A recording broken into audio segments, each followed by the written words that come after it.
ఎంత కలిసి మెలిసి ఉన్నాం అనుకోండి పల్లవి విడిపోతామా? ఎందుకు? ఎప్పుడు విడిపోతాం తల్లి? గొడవ వచ్చినప్పుడు విడిపోతాం. ఎందుకు?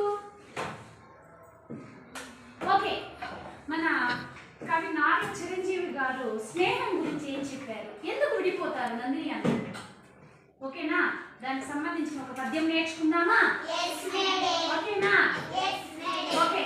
ఎంత చెలిమి ఉన్నా ఎగతాళి చేయకు, సరసమంతనంత విరసమగును,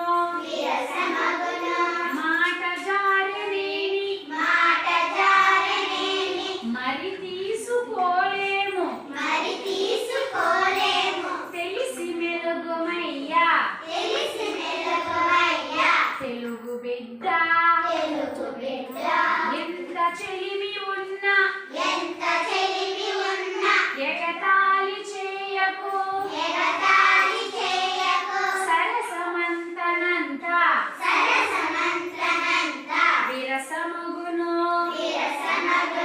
మాట జారనేని